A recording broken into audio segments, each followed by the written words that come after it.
I'm driving, and I wanted to point something out to those who would probably think I'm a heretic, because I think Jesus died in the way that I believe in death. But I want to just demonstrate an inconsistency in those who would criticize my view. Somebody who I very much appreciate, respect, and root for, and love to hear from when they post, and am all around fond of. Eric Hernandez was on my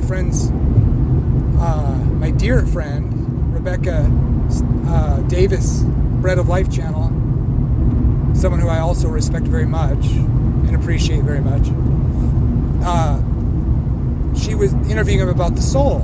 And I've posed this before, and even people who I very much respect more in my camp, like Chris Date, doesn't think this is a good argument, but I want to just point something out about it.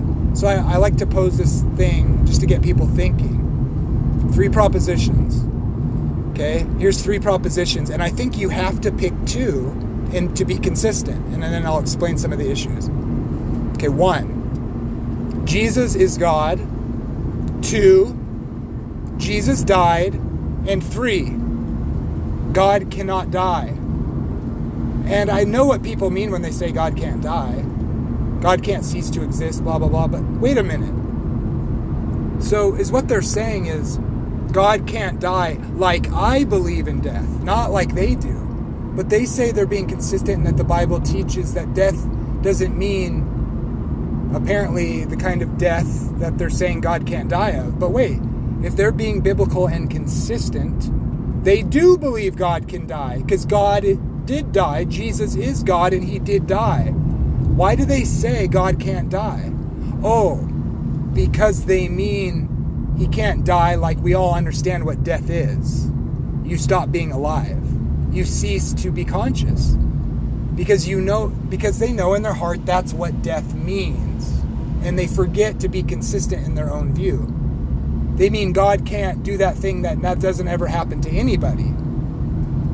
Although, unless you're inconsistent, you're an annihilationist, but you believe in a conscious state after death of the body, you're probably inconsistent in your when you use the term death. So I want to point something out. Why aren't you arguing, yes, God can die, because death just means this?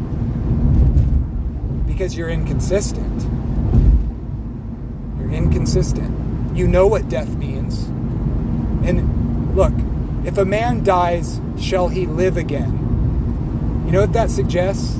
That when the Bible talks about death, it means you're not alive. And yes, people really do die. They don't teleport someplace else. They die. Because God said, lest he take his hand and eat from it and live forever. He didn't mean not live here in this particular place, but teleport to somewhere else and continue on living in another realm. Okay, that's la land. Doesn't exist. The only people that explicitly went to heaven went so bodily alive. Okay? Enoch, Moses, Elijah. The text tells us they went bodily alive. Although Moses may be a different story, but it does appear that the suggestion is that he was resurrected, and that's why Michael was contending with the devil over his body, because he represents those who are physically resurrected before they go to heaven on the Mount of Transfiguration. And Elijah went to heaven without seeing death. He just went like those who will be alive and remain at the coming of the Lord. Okay? When it says, if a man dies, shall he live again? You know what that suggests in the way the question is phrased? That the man who's died is not alive and he's awaiting to be alive again. That means the Bible defines death as not being alive. It's very simple. So, can God die? Why aren't you saying, of course he can? Jesus is God and he did die. According to your own definition, there's no problem. But yet, you're inconsistent. Maybe it's time to reevaluate what the Bible means by death. Jesus didn't cease to exist. His body sat in the tomb and then it became alive again. He did not go to heaven at his death. He went to the heart of the earth. Please be consistent.